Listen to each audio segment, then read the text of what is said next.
2, 1. What is going on, guys? It's Cyberhorn92 here. Welcome to the channel. Subscribe, turn on the post notification, drop a big fat like. Today's we're going to be doing Yu-Gi-Oh! Podcast number 4, Pro Players, and I would like to introduce the one and only. Would you like to introduce who you are? Yeah, Ryan Levine. Alright, what to say, thank you for this podcast and your time as well, I appreciate it. And yeah, we'd like to know what's the behind the Pro Players, the background, and get to know you a little bit better. So coming in number 1, would you like to introduce who you are besides your name? Yeah, I guess I'm Ryan. Currently, I guess the project I'm working on is Duelist Academy. So I'm one of the coaches for Duelist Academy, one of the founding members, I guess.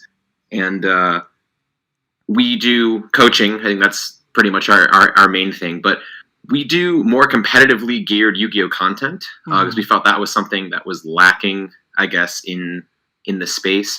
You know, if you go on YouTube and look at Yu-Gi-Oh content, 80 to 90% of it is targeted towards pretty casual players or newer players, and it doesn't really get into the nitty-gritty of competitive play. So we are trying to fill that space with our Twitch streams and with our coaching and stuff like that. So that's kind of what I'm working on right now. Okay. It's been a little tough with COVID because there aren't actual physical events like YCSs, but we're doing the best that we can. So that's true. That's pretty good for you guys. I like to say thanks for you guys coaching. It's good for casual players. Do you want to go into the competitive scene, or people really want to get top? Because literally this game does take a lot of skills most likely, and some little luck as well. But that's pretty good. You guys supporting the community as much as possible.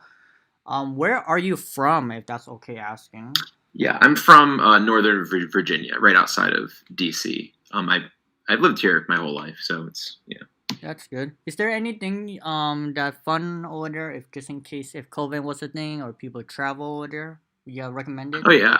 I live right by DC, so there's a lot of really cool tourist stuff in the area. Not right now, obviously, not only just with COVID, with all the political stuff happening. I would not recommend it, but in general, under different circumstances, there's a lot of cool stuff to do. For sure. How did you get into Yu-Gi-Oh in the first place? Would you like to talk about your story on that part? Yeah. So I first got into Yu-Gi-Oh when I was in elementary school, I guess. It was I don't remember all the specifics. It was a long time ago. I'm getting pretty old now. I'm 25 now, but when I was I want to say 10 or 11,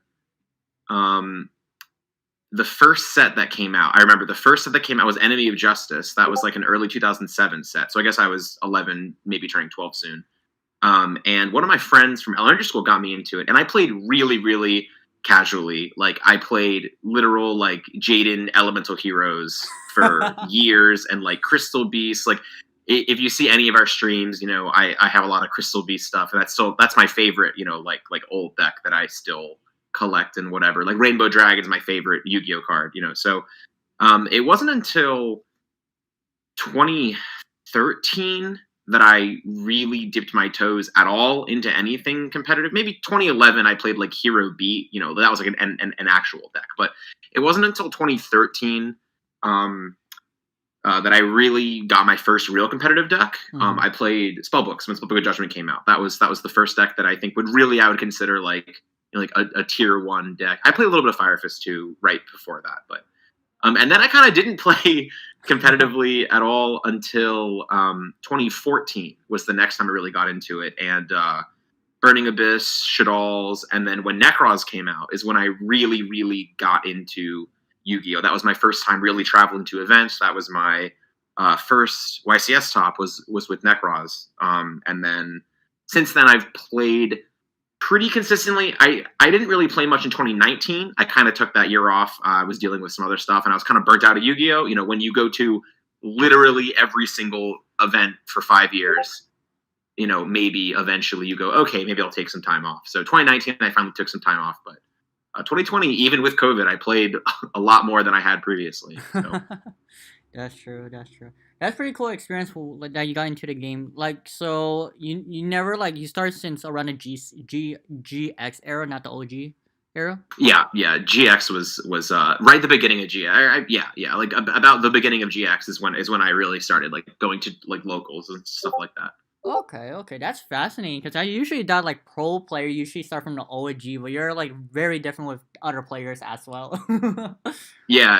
I think most people either start right at the beginning or like I think like synchros were when the game really had a boom, right? Like 5Ds. I will say not many people that I've talked to started around GX. That's not a very common place for people to get into the game. I don't think GX was marketed very well, for that kind of thing, honestly. So For sure, for sure. Well, to say hi to double people in chat, Jay and Rachel. How many events have you topped like since you start playing this game all the way until since COVID was a thing? um I have to think about that. Hang on. For YCSs, I want to say 12. I want to say 12 YCSs, and then some amount of ARGs. I don't remember. That one I honestly don't remember the amount. I won 2 ARGs, so that was cool. I won 1 YCS. So 12 YCSs. I think it might be 11. It might be 13. I actually don't remember. That sounds awful, but I literally cannot remember the number. Too many. With a margin of error of 1, it's either I think it's 12. And then some amount of ARGs as well, and then God knows how many regionals. Like I don't even want to begin to count those. For sure, Probably for sure. about the same number. I didn't really enter that many regionals for most of the time. Too many, Chad guys. Too many. Yeah. I've played YuGiOh for a long time. I don't know. I do respect that. I do respect that. Let's see what else. How did you get into Dual Academy in the first place? Like, how did that all start, or did they recommend it to you, or you want to talk about that? Yes. So it started kind of as an idea that Bowden had, and Bowden is definitely one of the people that I've talked to a lot. And it sounds weird because he's from Australia and I'm from the U.S., but we became really good friends. YCS Toronto 2016. Again, that even sounds stranger. From the U.S. and from Australia, became good friends in Canada. YuGiOh is crazy, right? So. He's one of the people that I played with a lot. And when we both went to Worlds in 2018, we actually built our decks together and we played the same deck card for card. We kind of, bunkered down and played with each other a lot. And it was something that he wanted to do. And I wasn't really playing at the time when they were first getting off the ground. And then I just kind of messaged him and was like, oh, that's cool. And he's like, oh, do you want to do it? And I was like, yeah. And he was like, okay. So then I kind of just jumped on. I was like, oh, cool. So a lot of the groundwork had been done before I got on board, but I've kind of taken up, I do take it seriously, being one of the earliest people to get onto it. And I do try to put as much effort into it as I can. I think it's pretty important to me because I do have a great love of the game. YuGiOh has done so much for me. I've met so many great people through it that it really is something that I like, being able to help other people get the same thing out of it that I can, if that makes sense. I like increasing other people's understanding and enjoyment of the game. If I, in any ways I can. To get the experience, so you to be in the same position as you, the glory, more recognized, and like just keep on improving the game like time to time, and then it's gonna pay off from there. And then like going to World, like that's like one of the biggest thing that everyone dream to go there. Yeah. So what do you do for a living right now? I'm just curious if that's okay.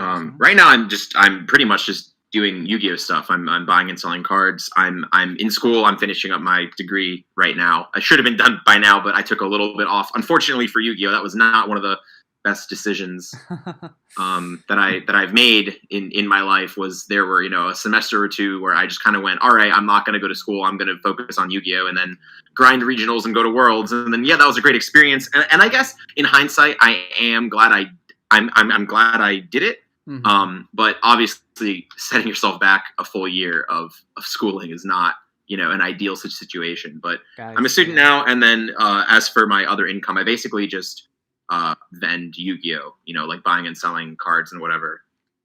So it's gotten to be at a pretty large scale now, actually. So that's true.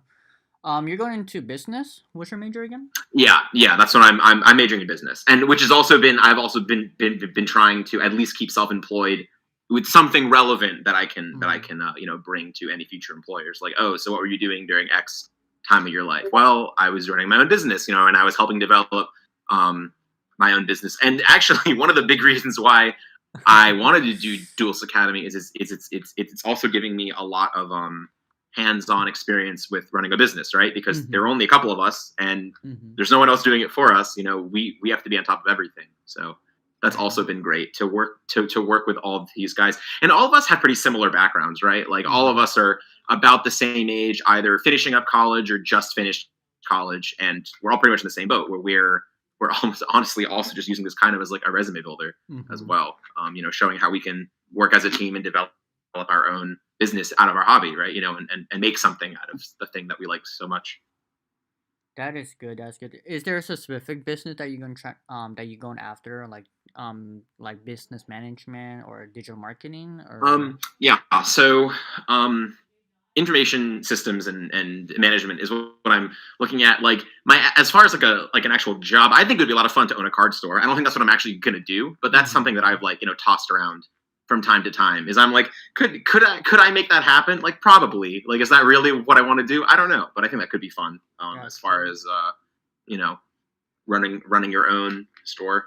That's always been something interesting to me, and I think that also kind of goes back to wanting to provide the same type of space that, you know, because I think one of the biggest things of growing the game actually isn't necessarily the content and the competitive, you know, players. I think it's the local card stores, right?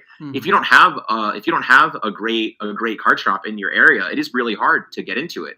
When I became really competitive, the reason that was so much easier for me is because I had a lot of great people I met at these local tournaments that I would go to, and I made a lot of great friends, and that I'm still friends with now, even the ones that don't play Yu-Gi-Oh anymore. You know, I'm still great friends with them. I actually lived with a number of them. You know, last year or 2 years ago, I moved into a house with a few of the people that used to play Yu-Gi-Oh. You know, that was you know, when it was next to my school and whatever. So I was trying to, you know, live, I guess not on my own, but you know what I mean. So that was a great experience as well. And I think it would be interesting to kind of create that space for, you know, a new generation, not even of just Yu-Gi-Oh players, but just of, you know, in general. Yeah, just in general, right? You know, just make a space that I thought was nice and I guess accommodate in the way that I know it needs to be, because I was a player for so long that I know what works and what doesn't as far as the, you know, like customer experience or whatever. So I think that would be interesting. Yeah, well, like I say, best of luck to you, and looking forward to see how far it would go, and then like if it like does, I'll support you and the whole community as well. What is your favorite Yu-Gi-Oh in Yu-Gi-Oh? I'm guessing still Rainbow Dragon. Yeah, Rainbow Dragon is my favorite card. That was there's actually a story behind that one. So this is something that if you didn't play back then, it's so bizarre to explain. Before in the like original and in like the GX era, right? When they had sneak peeks, locals didn't do them. It was actually like a regional. Like think about the venue you go to for a regional, you know, maybe like a hotel lobby, you know, like, or like a hotel ballroom, right? Or something like that. That's where a lot of these regionals are held, or like a convention center. That's what sneak peeks were. Sneak peeks were these big events where like not every local got one. It was like there were like maybe, you know, 200 of them total in the country. You know, and it was like, oh, I need to go to Maryland to go to this sneak peek, right? So Tactical Evolution was the second sneak peek that I ever went to, and you know, it was a big event. It was you know, a couple hundred people in this hotel, you know, or whatever this like convention center place was. And for those of you also who don't know, you know, like Yu-Gi-Oh history or whatever, Tactical Evolution was the first set where ghost rares were released. So literally, and this was, you know, 2007, the internet wasn't as accessible as it is now, right? Like pretty significantly less so, to the point that even if you could, it was difficult to just go online and Google like ghost rare Rainbow Dragon picture, right? Like we didn't know what ghost rare meant, you know, that was kind of a new thing. So when somebody opened a ghost rare Rainbow Dragon, people literally just wanted to look at it. And there was a line of like 100 people just to see it, because it was such a new and crazy thing. And that is something that has always stuck with me literally for almost 14 years now, just remembering that. And I'm like, man, Rainbow Dragon is the craziest card whatever, there was a line of 100 people who just wanted to look at it. It was literally like something out of the anime, where it's like, this card is so rare, we've literally never seen it, and that was something I've never seen since then either. Right? There's never. It's not something that I've ever really heard of happening. It's like then. that. It's like that meme. The Yu-Gi-Oh. I don't know. You watched the Yu-Gi-Oh. Original that Seto Kaiba that won the Blue Eyes White Dragon from that grandpa. Like, give me the Blue Eyes White Dragon. That is literally what it was. Like, people were probably offering him so much, and he was like, "Nope, I'm just gonna keep it." Yep, you own. You know, and that's what it is. Do you own the? That's why that one has always stuck with me. That's true. You own a Ghost Rare in person? Yeah, I have a whole collection of them. I have a whole bunch of them. I've been collecting them a lot over the year, because they didn't used to be that expensive. You know, they're really expensive now, but they didn't used to be. Even 2 years ago, they were like $50. Dang, you know, they really weren't like that much. I mean, now they're, now every card is gone crazy as far as collector's cards are concerned. Yeah, and there's no longer Ghost Rare. There's like what's that thing called? Starlights, yeah. Starlight. Ghost Rare. They just did the Ghost Rare Winged Dragon of Ra. They're yeah, that was the first Ghost Rare in like 4 years. So they're doing them sparingly, I guess, nowadays. True. Do you have a favorite deck and also least favorite format? Would you say so? A favorite deck. Okay, I'll do that one first. So favorite deck. It was Necros for a long time. And then it was Spiral for a long time. I mean, that was the format that I saw the most success. Like, I just did very, very well with Spiral. I really liked that deck. But Necros was the deck that really like pulled me into competitive Yu-Gi-Oh. Necros was the deck that like showed me Yu-Gi-Oh can be something more. As weird as that sounds, that was the deck where like I would put hours and hours and hours into it, and I felt like I would always learn something, and I felt like it finally hit a level of complexity where I felt like I could win or lose based on how well I played. Right? I felt like I had a lot of control over the way it was going, and if I just played better, then I could do better, and that really pushed me into playing Yu-Gi-Oh more. So I'd probably have to say Necros. I think at least in the form it was back then, right? Like nowadays, if you handed me a 2020 Necros deck with whatever cards we have now, that's not really too interesting to me. But back then, with the card pool we had in the context of that format, I think playing Necros against BA and Necros against Shadal and all those matchups are like, that's probably some of my favorite Yu-Gi-Oh. And also like the Necrots, like even these players like till today, like sometimes like people like want to get good at the game, like you have to think so much. Even like you got a horrible hand, you can still make it a horrible hand to like a really like insane board on the field. And also like pro players, I've been hearing that like before they start playing event, they start playing Go formats to start thinking. It's basically like Necrot's format. Would you say so? I mean, I think there is some overlap in a lot of formats. Like I think there is some benefit in going back to other formats, but I wouldn't say Yu-Gi-Oh's had like a definitively like great format. I think every format has something to bring to the table. Except 2018, that whole year was awful. Everything else, I think has some redeeming factors. But almost the entire year of 2018, not the whole year, from like as soon as Extreme Forces came out, I think that really, I did not like that. Like Extreme Forces through Soul Fusion really was not good. But other than that, I think there's a lot of Yu-Gi-Oh formats that you can learn from, and you can find the quality in and find the learning experiences. So that's your last worst format. Those two you just mentioned from. Yeah, I forgot that was even a question. It's really sick.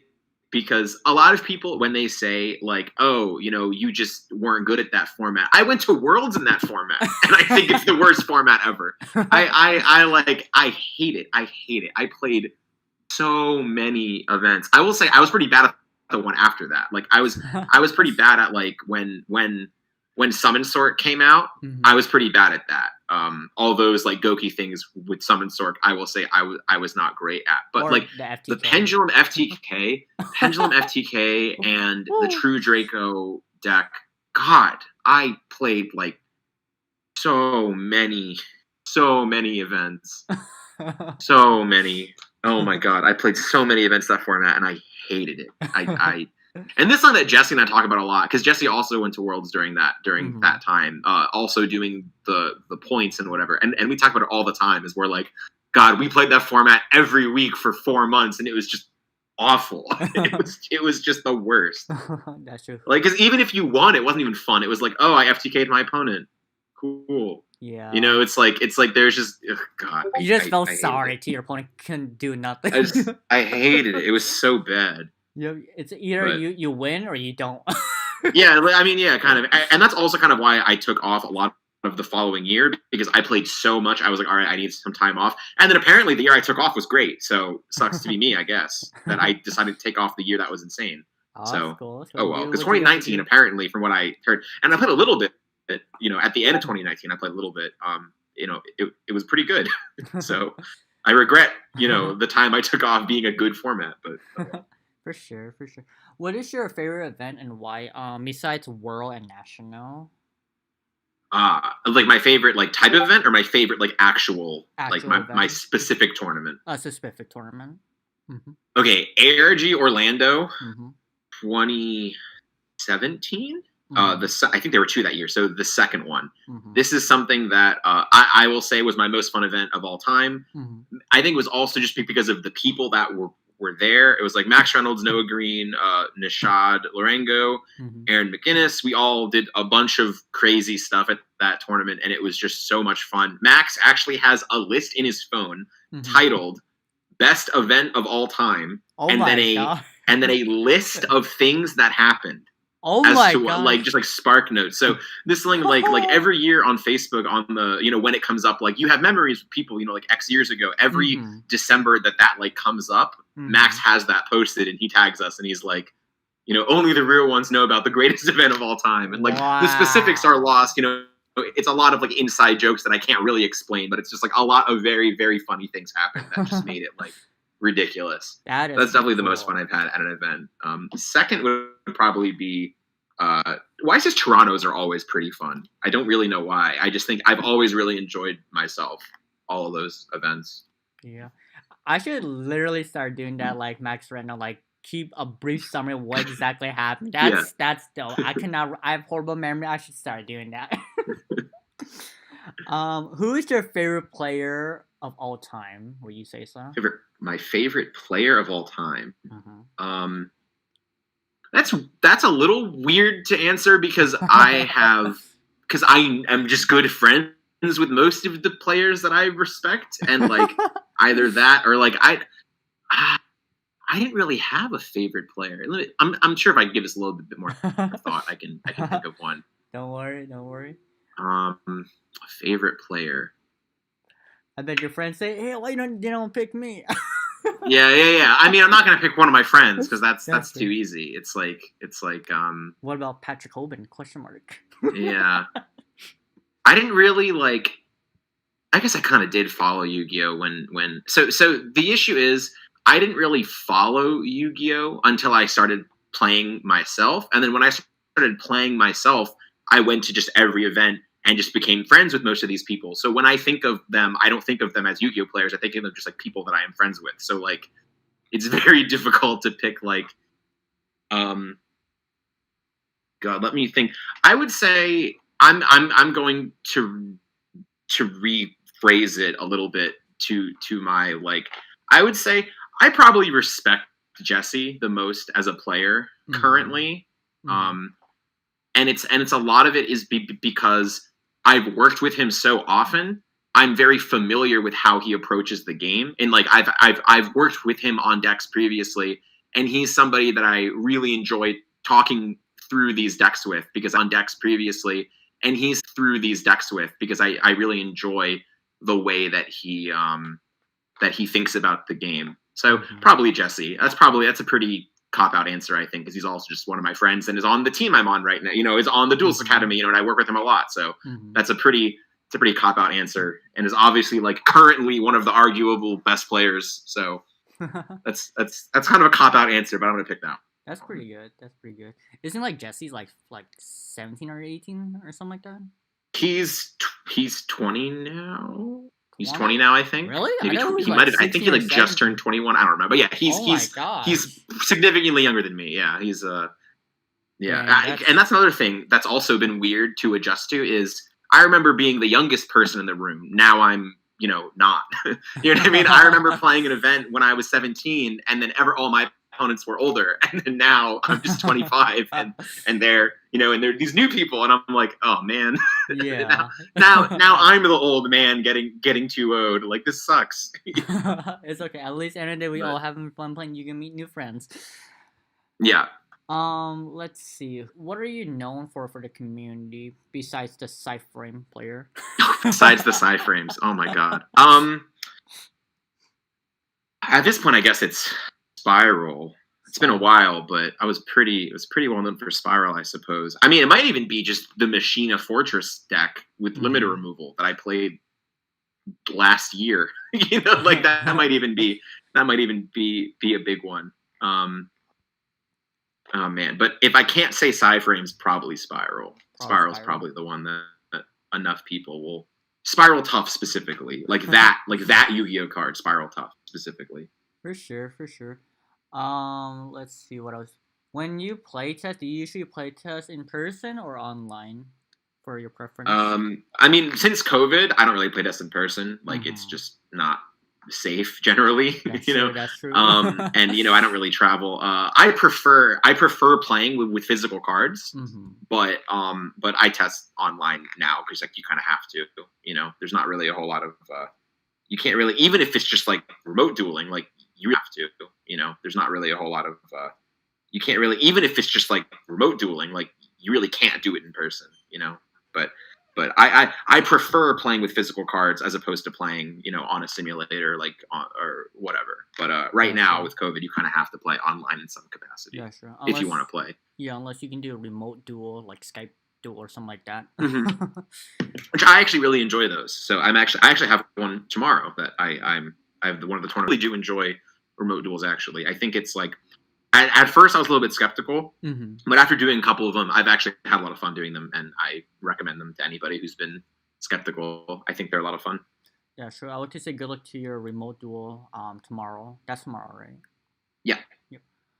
Do you have a worst Yu-Gi-Oh memory ever? A worst Yu-Gi-Oh memory ever. Mm-hmm. Probably none that I can share. Honestly, I do have one. I do have a pretty bad one, but not one that I don't want you to get demonetized. So, Oh yeah, for sure. I'm gonna Cannot let that refrain happen. from. I don't even know where you're posting this, but I'm gonna Post it on YouTube. refrain from sharing it because I sure. don't think it will be in anybody's best interest. Mm-hmm. Do you have a as far as an actual game I've played, not like just my opponent was perfectly pleasant. In YCS Sydney 2019, this was, I think Thunder Dragon was the best deck. Some variant of Thunder Dragon with like dangers, but like not the FTK deck. Oh, thank God. The very last round. So on the bubble, I was whatever, and if I won, I topped. If I lost, I didn't.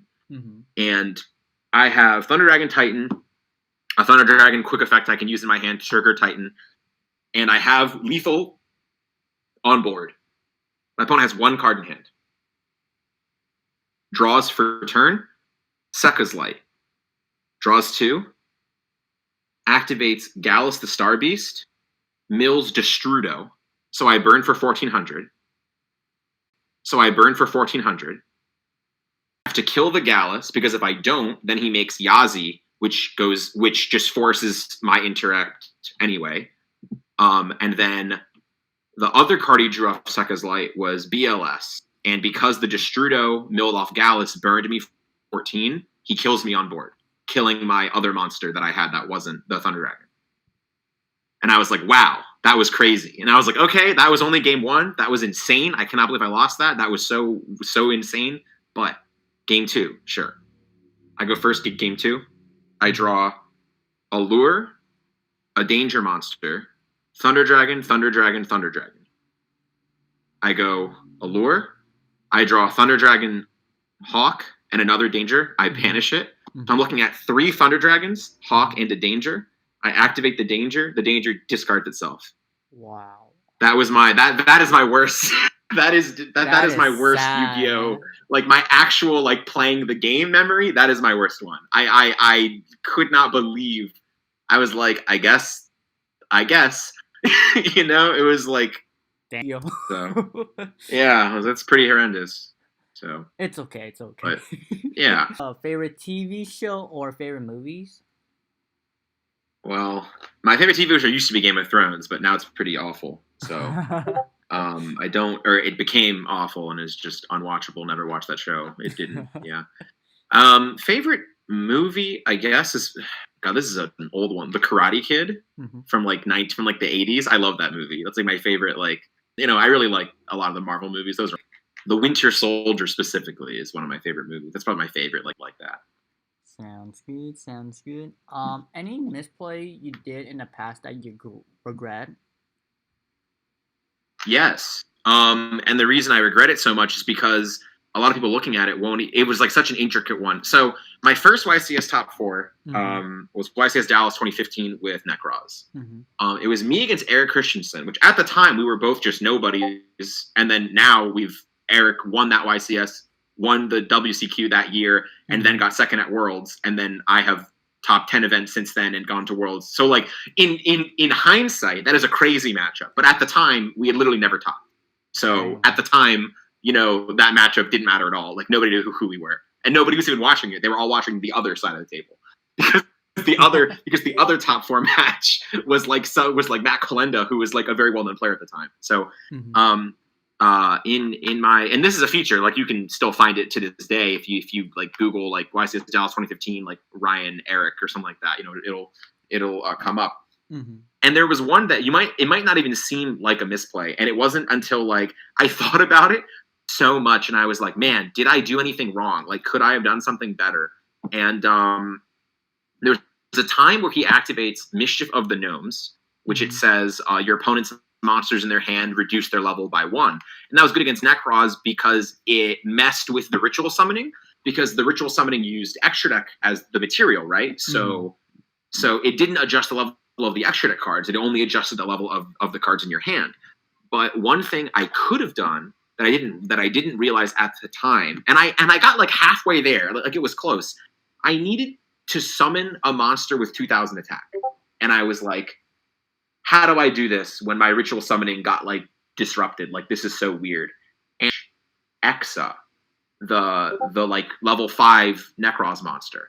And I normal summon it because it's level 4 now, because it was affected by Mischief of the Gnomes. And he was shook. He was like, I didn't even think about that. Like, that's crazy. And then I attacked with my Exa for 2,000 and like killed one of his Infernoids or whatever it was. I don't remember, right? And then I was like, I felt so good about that. I was like, that was such a weird interaction. Like, I'm so glad I did that. What I could have just done is I could have searched the level 5 Ritual monster and Ritual summoned it using the level 4 in the extra deck to get the search. And I was like, I can't believe that I got 90% of the way there to the right play and just didn't. You know what I mean? Like, I feel like a lot of people would have just lost that game immediately.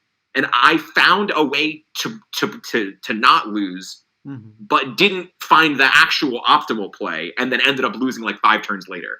When had I just done it correctly, I think I would have actually been able to win that. So that's like a very weird one that I've thought about more times than I'd like to admit over the years, because I was like, I don't know where the disconnect was, that I figured out the weird niche. I figured out the most obscure interaction, but didn't connect the dots to go one step further.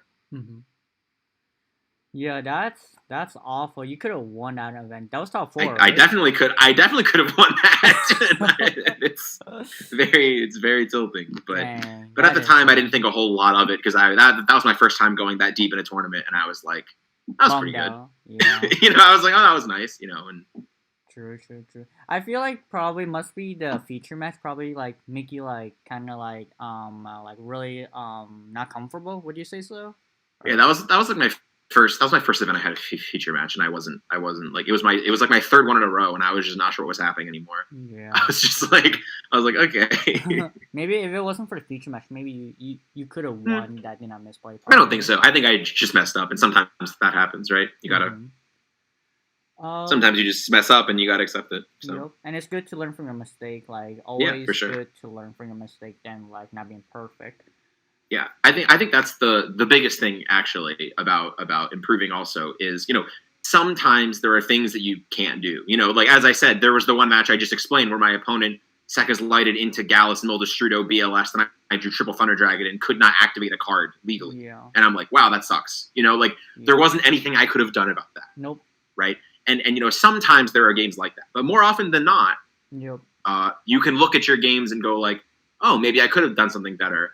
There's no sense in really being upset about things you can't control, and instead you should focus on things you could have controlled and try to apply that in the future, right? That's true. That's true. Do you have a hidden talent besides Yu-Gi-Oh in general? A hidden talent besides Yu-Gi-Oh. I mean, I think it all kind of like goes back into Yu-Gi-Oh. I have like it. I wouldn't say I have a photographic memory, but for a lot of for things that I'm interested in, I guess, and I wish I could influence this for anything else, but I have an insanely specific, detailed memory for certain things, and then none at all for other things. And Yu-Gi-Oh happens to be one of the things where I have a ridiculous, like, eidetic memory, where I can remember insanely specific details about things that just don't matter. And I'll see something once and I'll remember every little characteristic about it. And man, it would be great if I could learn how to apply that in other aspects of my life that weren't, just all of my hobbies. And generally, like the hobbies that I take most interest in, that I get really deep into, I get really deep into the data, and I retain it very well, and I remember it very well. And man, I wish I could figure out how to apply that, in like anything else. That's crazy. Unless there's a time machine. Yeah. But, favorite food. Do you have a favorite food? That's an interesting one. Let me see. All right, I like ribs. Yeah, those are good. Like barbecue ribs. Those are nice. For sure. I'll be honest. That's not a question I was expecting on this one, but you gotta keep me on my toes. Yep. And the last question: do you have a favorite YouTuber? Like just not Yu-Gi-Oh in general, or unless it's a favorite YouTuber. Yeah, actually, I really like. He's a Hearthstone YouTuber, Firebet. I really like his stuff. He doesn't really play competitively anymore. He actually just stopped playing competitive Hearthstone in the last couple months. But when I was kind of on the cusp of getting really, really competitive into Yu-Gi-Oh, so he was the 2014 world champion. He was the first ever Hearthstone world champion. Wow. And watching and I stumbled upon his videos, like, Hearthstone's one of the other games that I play. I don't play it nearly as competitively as Yu-Gi-Oh, but I play it like it's actually like, since I played Yu-Gi-Oh so much, I'm actually incapable of playing Yu-Gi-Oh casually. Like if I play like a casual deck that isn't optimized, I just go like, why am I doing this? Like I know what the best is, I know what the best deck is, like I have access to every card. Like, why am I doing this, right? So Hearthstone is the game where it's the TCG that I can kind of like play it a bit more casually. Like, these are the cards I like. This is the deck I will play. But some of his videos in like 2018, 2019, the way he talked about Hearthstone and the theory he applied to it, not about like meta specifics, but just like the analysis of like a card game in general, really resonated with me. And I really, really appreciated it, and I've tried to apply a lot of that mindset into how I approach Yu-Gi-Oh, which he took a very, very analytical sense to a lot of it, which is a little bit easier to do in Hearthstone because there's a lot more data because it's all of an online card game. But he would like pull up these like data sheets and be like, okay, so we can see X card is most efficient on X turn, in X situation. And then really he got into the nitty gritty of it, and I really appreciated that, and it made sense to me, right, that he was the first world champion for that game because he was the first person to really do that. And it really is, if you go back into, you mentioned players earlier, and you mentioned Patrick Hoban. Patrick Hoban was one of the first players in Yu-Gi-Oh to really delve into the data, right, and really crunch the numbers and think about the game more logically. and create these systems for deck building that he followed, and it showed, right? And he was the most successful player in the game for 18 months or so, right? He dominated in that era. So I think that's something that I've always appreciated, and that's what kind of most of us at Duelist Academy also try to do is we don't just wing it, right? We don't just put cards in our deck because we think they're good. We really analyze a lot of these situations and have a much more logical approach to it, and more systems in place to help us with these decks. Just your statistics and numbers like proving like the odds and even, then you would know like what's your percentage and stuff like that. That's true. What to say? Thank you for your time, Ryan Levine. Before ending this video, you want to say anything to the viewers or subscribers? Yeah, check out Duelist Academy. We put a lot of effort into it now, and I think we kind of got it off the ground. If you don't want to, like pay the money, whatever, like I understand. If you just want to see like a demo of our content, I guess check out our Twitch streams. We do them pretty often. We actually run our own like local tournaments. They usually get about 20 or so people, and it's for our students to test out a lot of the ideas they've been playing, so they get a taste of competitive play in a much lower stress environment, right? Like it's just us. Everybody's friends. They know that they're just playing to improve. And we have most every weekend. This month they're moving them to Fridays most of the time because there are other events over the weekend. Like for example, this weekend there's a remote duel. The weekend after there's the extravaganza, and then the LCS, whatever. But check out our Twitch streams to get kind of a taste of the stuff that we do, right, and the way that we approach the game. And most of that is just like people in the chat just ask questions about YuGiOh, and we'll answer it. And you can kind of get a better idea as how we approach the game by doing that. Ask your own questions, even. There's something you've been wanting to know, maybe even after watching this video. Hop in our Twitch stream. We'll probably have one later this weekend, and you can ask us some more questions. That's true. I'll put down in the description. You guys want to check it out. You guys have any other questions? You guys need to talk to the pro players. They will answer all your questions as much as possible. And yeah, like I said, thank you for your time, Ryan. Absolutely. This is Cyberhorn 92 is signing out. Peace.